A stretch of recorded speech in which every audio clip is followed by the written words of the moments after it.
예수님을 모든 필요를 채워주는 심리치료사로 소개하는 이론들이 있습니다.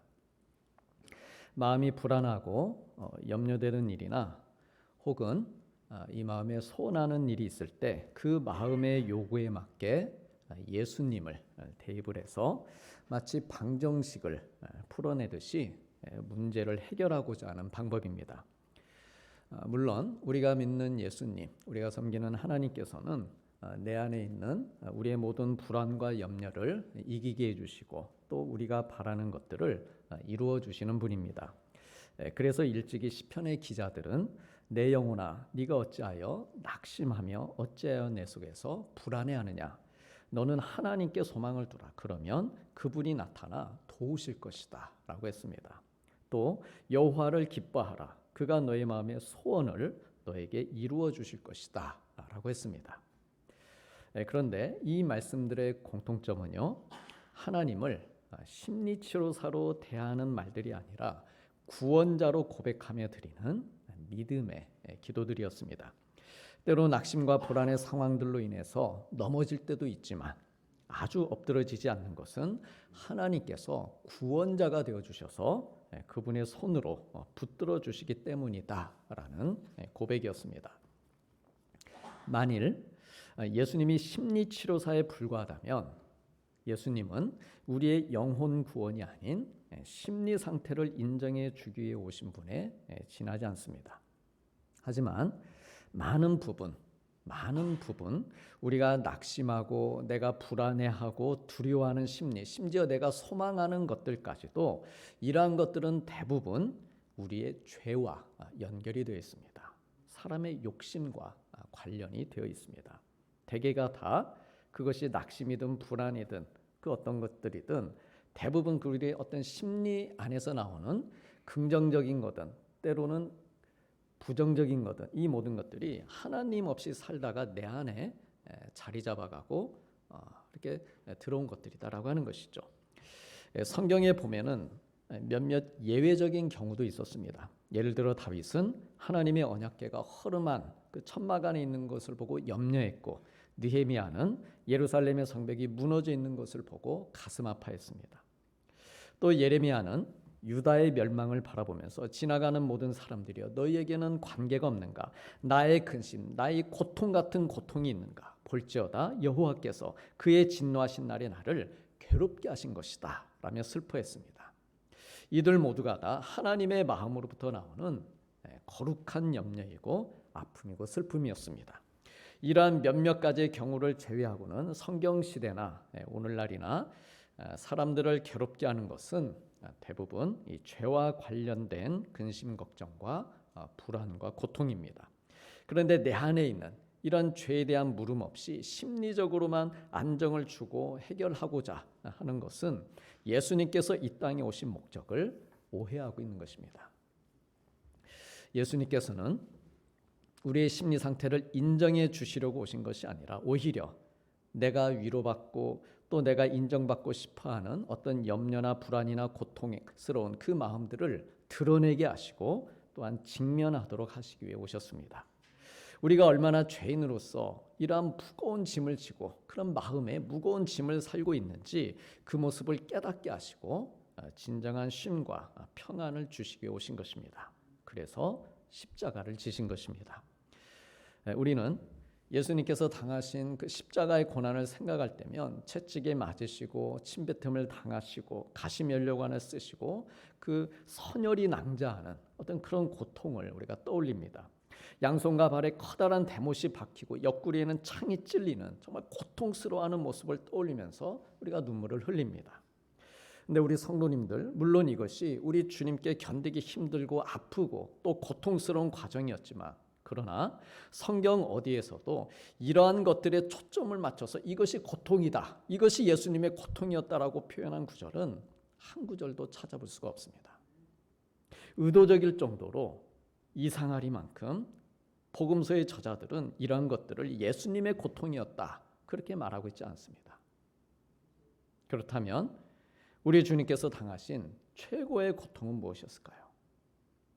그것은 나의 아버지 어찌하여 나를 버리셨습니까? 라고 절규하신 아버지께로부터 버림받는 고통이었습니다. 하나님의 아들이심에도 불구하고 아들로서 인정받지 못하는 고통이었습니다. 이것이 우리 주님께 가장 큰 아픔이요 슬픔이었습니다.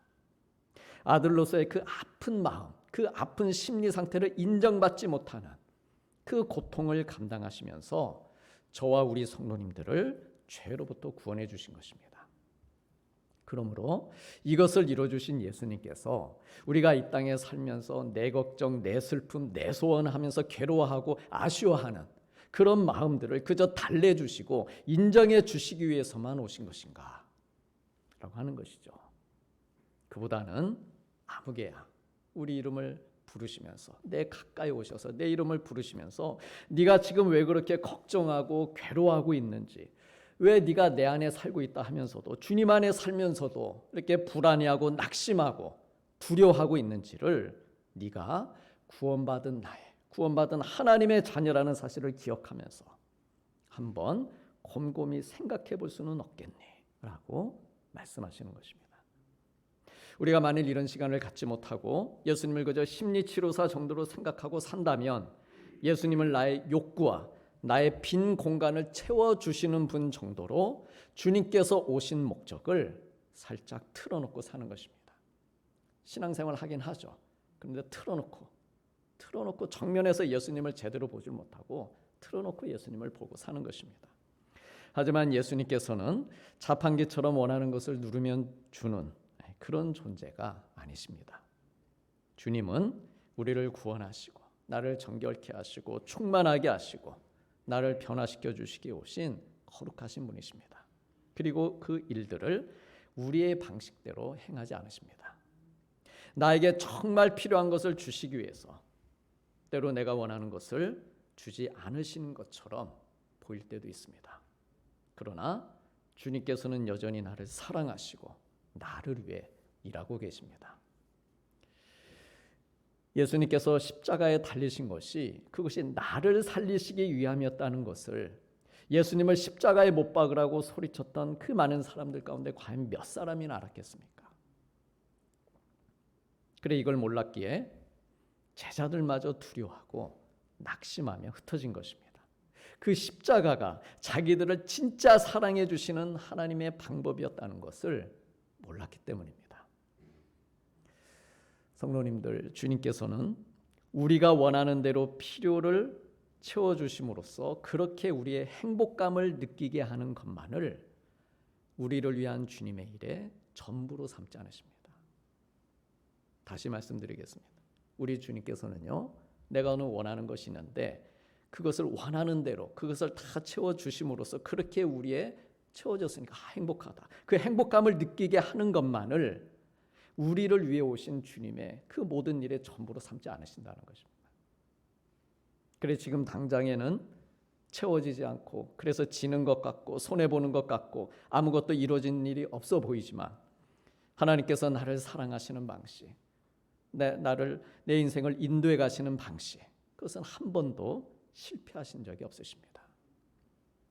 오늘 요한복음 본문 7절 말씀은 십자가의 고난을 앞두신 주님께서 주신 말씀입니다.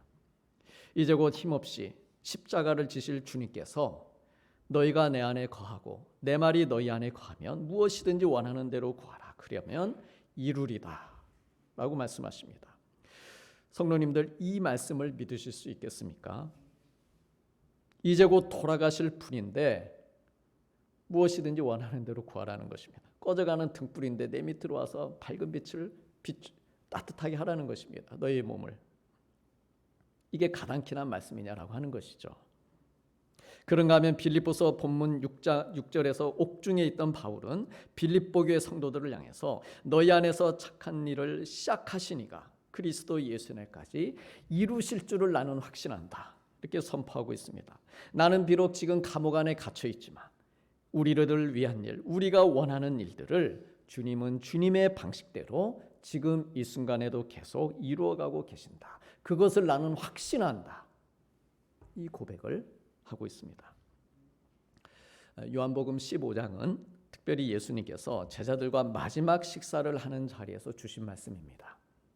특히 앞에 13장의 기록처럼 제자들의 발을 씻겨주신 후에 주신 말씀이기도 합니다. 즉 제자들로 하여금 이 따뜻한 사랑의 분위기를 충분히 느끼게 하신 후에 떡도 나누시고 잔도 나누시고 발도 씻겨주시면서 그 분위기를 느끼게 하신 후에 지금처럼 앞으로도 너희가 내 안에 거하고 내 말이 너희 안에 거하면 무엇이든지 원하는 대로 구해라. 그러면 이룰 것이다 라고 하신 것입니다. 이제 곧 내가 십자가를 질 것이고 그래서 너희는 실패하고 손해본 인생을 산 것처럼 그렇게 생각할 수도 있을 것이지만 그러나 바로 그 순간에도 내가 흔들리지 말고 내 안에 거하라 라고 하신 것입니다. 너희가 나를 믿고 따르며 처음 시작했던 그 마음들이 있지 않느냐, 그 마음을 조금만 더 힘을 내서 지켜달라 부탁하고 계시는 것입니다. 그렇게 되면 너희가 많은 열매를 맺을 것이다. 내 아버지께서도 영광을 받을 것이다. 그리고 너희는 내 제자가 될 것이다 라고 하셨습니다. 너희 안에 착한 일을 시작하신 하나님께서 이 일들, 열매 맺는 일, 하나님 영광 받으시는 일, 너희가 제자가 되는 일, 나를 위해 헌신할 수 있는 이 모든 일들을 이루어 주실 것이다 말씀이었습니다. 너희의 염려, 너희의 두려움의 문제도 해결될 것이다 는 말씀이었습니다. 사랑하는 성도님들, 하나님의 사랑은 우리를 위로하는 동시에 소생시키는 능력이 있습니다. 강하고 담대한 마음으로 살게 하는 능력이 있습니다. 내가 얼마나 자기중심적이고 죄인인지를 깨닫게 해주시고 나 자신에 대한 잘못된 사랑이라는 세상으로부터 풀어놓아 자유롭게 날아다니게 해주십니다.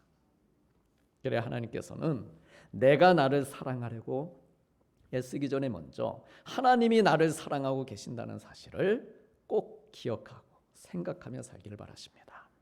사랑하는 아들을 버리시면서까지 보여주신 그 하나님의 사랑이 이미 내 안에 들어와 있음을 믿고 하나님을 가까이 하며 살기를 바라십니다.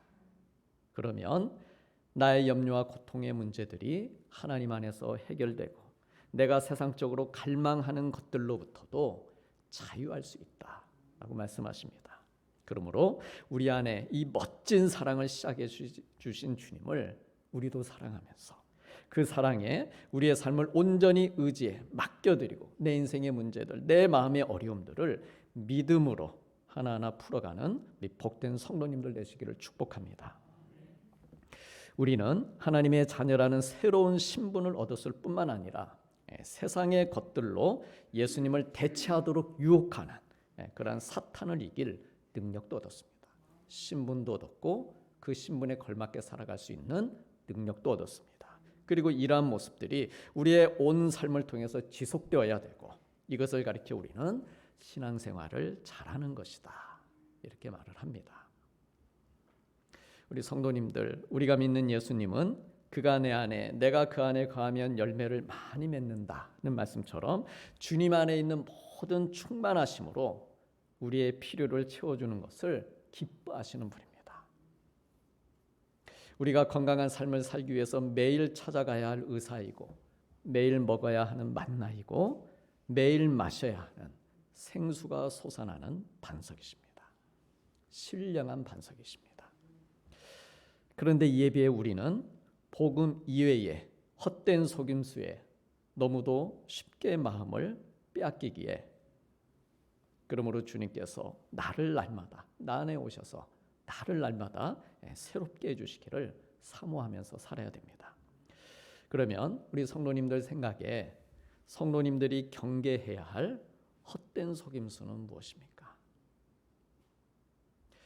지난 한 주도 세상에서 열심히 생활하셨을 텐데 생활하시면서 만난 헛된 속임수, 누가 나를 속이려 해 금방 알아채시죠. 그게 무엇이었냐고 하는 것이죠. 꽤 오래전 한 14, 15년 전에 제가 섬기던 교회에 신앙생활을 신실하게 잘하는 집사님 한 분이 계셨습니다. 사회적으로도 명망이 있고 또 열심히 살고 쾌활하신 분이었는데 어느 날 저를 찾아오셔서 당신이 겉보기와는 달리 우울증으로 고생하고 있다는 말을 꺼냈습니다. 그러면서 그동안에 있었던 일들을 제게 들려줬습니다. 이분은 자기에 대해 생각하기를 자기의 첫 번째 정체성은 우울증 환자이고 두 번째 정체성은 그리스도인이라는 속임수에 빠져 있었다고 말했습니다. 나는 우울증 환자다. 이 생각이 당신이 행동하고 반응하고 해석하는 자기 삶에 대응하는 모든 방식들을 결정했다고 말했습니다. 그러던 어느 날 사도 바울이 쓴 골로새서 말씀을 묵상하는 가운데 놀라운 복음의 은혜를 경험했다고 합니다. 집사님이 묵상한 말씀은 모든 그리스도인은 새 사람을 입었으니 이는 자기를 창조하신 이의 형상을 따라 지식에까지 새롭게 하심을 입은 자다. 이 말씀이었습니다. 이분은 이 말씀에 비춰서 자기의 모습을 돌아보았습니다. 그런데 그 모습 속에 새로운 사람을 입은 그리스도인의 모습은 보이지 않고 우울증에 시달리고 있는 모습만 보였습니다. 자기가 창조주 하나님의 형상을 따라 새 사람을 입은 존재라는 사실을 그동안 까맣게 잊고 있었다는 사실을 깨닫게 되었습니다. 하나님 믿는 마음은 있지만 그래 교회도 열심히 다니고 봉사도 하고 다 했지만 그러면서도 지식에까지 새롭게 하심을 입지는 못하고 있었음을 발견했습니다. 그래 이제부터 자기는 우울증 환자인 그리스도인이 아니라 그리스도인으로서 우울증과 싸우고 있다는 신앙의 지식을 가지게 되었다고 말했습니다. 그래 자기가 제대로 잘하고 있는 건지 물으려고 저를 찾아온 것입니다. 우리 성도님들, 이것은 단지 어감상의 차이에 불과한 것이 아닙니다. 우울증인 환자인 그리스도인이냐, 그리스도인으로서 우울증과 싸우고 있는 것이냐, 이것은 단지 어감상의 차이에 불과한 것이 아니라는 것입니다. 그분은 무엇보다 먼저 그리스도인이었습니다. 창조주 하나님을 따라 새 사람을 입은 그리스도인이었습니다. 비록 우울증을 겪으면서 그의 감정 상태가 매일같이 변하기는 하지만, 매일 염려하고 유혹에 흔들리기 쉬운 그런 연약한 존재이지만, 그럼에도 불구하고 그의 제일된 첫 번째 정체성은 신령한 반석이신 예수 그리스도 위에 세워진 그리스도인이었습니다. 그런데 새 옷이 아닌, 새 사람의 옷이 아닌 우울증의 옷을 입고 헛된 속임수의 옷을 입고 지식이 자라지 못하고 고통스럽게 살아온 것입니다. 그 고통에 사로잡히게 되면은 자랄 수가 없는 것이죠. 앞을 향해, 위를 향해 나아갈 수가 없는 것입니다. 거기에 붙잡혀서. 이에 하나님께서 그가 골로새서 말씀을 묵상하는 중에 그 마음 가운데에 성령의 깊은 감동을 주신 것입니다. 어쩌다 펼친 게 골로새서 3장의 말씀이 아니었습니다. 계속해서 하나님의 말씀을 묵상해 왔습니다. 그러는 가운데에 그날 하나님께서 역사하신 것이죠. 그의 마음 가운데에 깊은 감동을 주셔서 더 이상 우울증 환자로서 신앙생활을 하는 그런 속임수, 무기력에 빠지지 않고 새 사람을 입은 그리스도인으로서, 그러나 우울증을 가지고 있다는 사실을 자각하고 다시금 자기를 창조하신 분의 형상을 따라 살게 하신 것입니다. 집사님 안에서 착한 일, 구원의 일을 시작하신 하나님께서 친히 그 일을 이루어가고 계셨던 것입니다. 심리치료사가 아니라 구원의 주요, 말씀의 주가 되셔서 그 집사님을 고쳐가고 계셨습니다. 우울증의 문제를 해결하는 것은 그 다음의 일이었습니다. 중요한 것은 그분이 겪고 있는 우울함의 증상들을 그리스도인으로서 직면하느냐, 아니면 정말 우울증 환자로서 직면하느냐 하는 것이었습니다. 사랑하는 성도님들, 우리 성도님들을 힘들게 하는 헛된 속임수는 무엇입니까? 영적인 것이든 정신적인 것이든 육신에 관한 것이든 가정이든 일에 관한 것이든 우리 성도님들을 염려하게 하고 불평하게 하고 하나님께서 성도님들 안에 시작하신 그 착한 일, 구원의 일이 있는데 그것을 이루지 못하도록 방해하는, 고통스럽게 하는 헛된 속임수들은 무엇입니까? 흥미롭게도 성경에서 맨 처음 이 헛된이라고 하는 말이 사용된 곳이 레위기에서 우상과 관련된 말씀이었습니다. 다 함께 레위기 19장 4절 말씀을 보시겠습니다. 너희는 헛된 것들에게로 향하지 말며 너희를 위하여 신상들을 부어 만들지 말라. 나는 너희의 하나님 여호와이니라. 아멘. 애굽에서 나와서 이제 막 광야 생활을 시작한 사람들, 광야 생활을 하되 자유를 얻은 사람들에게 하나님께서 요구하신 것은 거룩함이었습니다.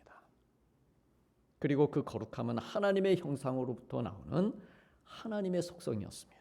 그래서 좀 전에 말씀 바로 앞구절에서 2절에서 하나님께서는 너희는 거룩하라. 이는 나 여호와 너희 하나님이 거룩함이니라 라고 말씀하십니다. 황량하고 메마른 광야에서 백성들을 유혹할 만한 것들이 있으면 얼마나 있었겠습니까? 마른 나무들과 모래바람, 돌멩이들 뿐 그야말로 헛된 것들로 가득한 곳이 광야입니다. 그런데요, 성도님들, 우리 하나님께서는 우리 인간의 속성을, 본질을 너무도 정확하게 알고 파악하고 계시는 분입니다. 그렇게 아무것도 의지할 것도 보이는 것도 없는 광야 같은 곳에서도 헛된 것들을 찾으며 사는 것, 그것이 인간이라는 것을 하나님은 너무도 잘 알고 계십니다. 그리고 더욱 우려가 되는 것은 그런 그들이 이제 얼마 지나지 않으면은 곧 가나안 땅으로 들어갈 것이라는 사실이었습니다. 가나안은 광야와는 전혀 다른 곳입니다. 젖과 꿀이라는 이 말로, 이 두 단어로 대표되듯이 이스라엘 백성들의 그 많은 사람들의 눈과 마음을 송두리째 빼앗아 갈 수 있는 것, 그것들로 가득한 곳이 가나안 땅이었습니다. 안락하고 좋아 보이고 성공을 가져다 줄 것처럼 보이는 것들이지만, 그러나 그곳은 하나님의 백성들을 망가뜨리고 넘어지게 하는 헛된 속임수들로 가득한 곳이었습니다. 하나님이 약속한 땅이었지만 그럼에도 불구하고 하나님께서 그들 안에 시작하신 착한 일, 애국으로부터 구원해내시고 그들을 하나님의 구원받은 백성들로 살게 하실 그 착한 일을 오히려 망가지게 할 수도 있는 곳이었습니다. 그래야 어떻게 하십니까? 가나안에 들어가기 전 광야에서부터 헛된 속임수들에 넘어가지 않도록 훈련을 시키신 것입니다. 그리고 그 훈련의 핵심은 하나님의 거룩하심을 담는 것이었습니다. 내가 거룩하니 너희도 거룩해 하라. 그들을 향해서 나 봤지? 나 능력 있는 사람이야. 능력 있는 하나님이야. 이런 식으로 표현하지 않으셨습니다. 나는 거룩하다. 그 말씀을 하셨습니다. 애굽의 종살이로부터 벗어나 자유했으니, 새 사람을 입었으니 너희를 새롭게 하고 자유하게 하신 창조주 하나님의 형상을 따라 너희도 거룩하라는 말씀이었습니다. 그러면 어떻게 하면 이들이 거룩하게 될 수 있었을까요? 그냥 추상적으로 거룩입니까? 너희의 몸만 자유롭게 풀려난 것이 아니라 지식에까지 새롭게 하심을 입으면 너희가 거룩할 수 있다 말씀하십니다. 마음으로만 그냥 하나님 저 거룩하고 싶어요. 거룩하고 싶어 미치겠어요. 그럼 거룩해지느냐? 그럼 거룩함이 이루어질 수 없습니다. 지식이 있어야죠. 지식이 생겨야 그 말씀을 따라 살게 되고 그러면서 거룩함이 나오게 되는 것이죠. 그러면 또 무엇으로 지식에까지 새롭게 하심을 받을 수 있는가 하는 것이죠. 그래서 십계명을 주시고 하나님의 율례와 법도를 가르쳐 주신 것입니다.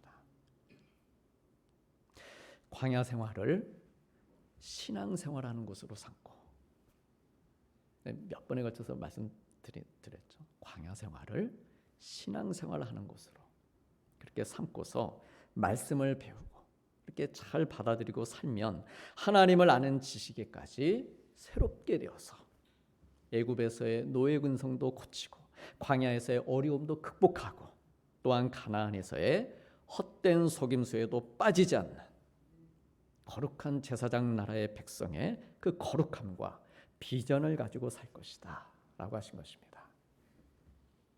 그래 그들 안에서 착한 일을 시작하신 하나님께서 이스라엘 백성들을 하나님 안에 거하게 하셔서 제사장 나라도 이루어 가시고 거룩함도 이루어 가시면서 열매를 많이 맺으며 하나님께 영광을 올려드리게 한 것입니다. 사랑하는 성도님들, 우리가 열심히 살려다 보면 또 성공하려다 보면 원치 않게 헛된 속임수에 빠질 수 있습니다. 자녀를 위하고 가정을 위하는 일이라고 생각해서 결정했는데 그만 헛된 속임수에 빠져서 근심하고 고통을 겪을 수도 있습니다. 그래서 하나님께서는 우리에게 너는 먼저 그리스도인임을 기억하라 그 말씀하신 것입니다. 우리가 내가 먼저 그리스도인으로 살아야 하는, 그리고 그렇게 살 수밖에 없는 이유는 오늘 주님의 말씀처럼 주님이 포도나무이시고 우리는 가지이기 때문입니다. 주님이 포도나무이신데 가지는 누가 보아도 당연히 포도나무의 가지인 것입니다. 또 하나님이 거룩하신 분이신데 우리는 누가 보아도 거룩한 자녀들입니다. 구원의 능력 밖에 있는 헛된 속임수들에 의해 속고 시달리고 조종당하고 두려워하며 사는 사람들이 아니라 예수 그리스도 안에 붙어있는 건강한 가지가 되어서 좋은 영양분을 받아서 은혜를 누리며 신앙의 지식이 쭉쭉 뻗어 자라가고 그 은혜와 지식의 힘으로 내 앞에 있는 문제들을 직면하고 마침내 해결하여 열매 맺는 삶을 사는 그런 자녀들입니다. 그러므로 사랑하는 성도님들, 언제 어떠한 상황, 어떠한 형편에서도 먼저 내가 그리스도인임을 기억하며 사시길 바랍니다. 하나님의 사랑받는 자녀임을 확신하고 고백하고 감사하며 사시길 바랍니다. 오늘 말씀의 제목이 하나님 시작하시고 이루어 주시는 분. 근데 이 제목 때문에 제가 고민을 좀 많이 했습니다. 원래 처음 제목은 먼저 그리스도인이 되어라. 먼저 그리스도인임을 기억하고 살아라. 뭐 이런 것이었습니다. 좀 명령조였습니다. 근데 제목 보면 성도님들이 별로 안 좋아하실 것 같아가지고 너는 먼저 그리스도인임을 기억하라. 느낌표. 별로 감이 안 좋은 것 같아서 한참을 생각하고 설교문 다시 읽고 그러면서 바꿨습니다. 마음에 드십니까? 어떠한 형편에서도 먼저 내가 그리스도인임을, 그의 우울증이든 아니면 삶의 어떤 질고든 내가 먼저 그리스도인임을 기억하며 사는 것이죠. 그러면 주님이 내 안에 거하시고 주님의 말이 내 안에 거하시는 삶이 되어서 무엇이든지 원하는 대로 구하게 하시고 이루어 주시는 은혜의 삶으로 인도해 주실 것입니다. 내 안에서 계속해서 착한 일들을 시작하시고 하나님의 방법 그 시간표에 맞춰서 그 일들을 이루어 가실 것입니다. 이루어 가시되 나의 믿음의 고백, 내 신앙의 지식들을 지혜롭게 사용하게 하셔서 내게 주신 복음의 은혜를 누리며 살게 해주실 것입니다. 이끄신 하나님의 사랑과 은혜를 기대하면서 명절 후 새롭게 시작하는 우리 성도님들의 삶과 가정과 자녀와 일터를 하나님을 신뢰함으로 온전히 맡겨드리고 참된 복의 사람들로 살아가시기를 주님의 이름으로 축원합니다. 기도하시겠습니다. 너희는 새 사람을 입었으니 이는 자기를 창조하신 이의 형상을 따라 지식에까지 새롭게 하심을 입은 자니라. 너희가 내 안에 거하고 내 말이 너희 안에 거하면 무엇이든지 원하는 대로 구하라. 너희 안에서 착한 일을 시작하신 이가 그리스도 예수의 날까지 이루실 줄을 우리는 확신하노라. 아멘.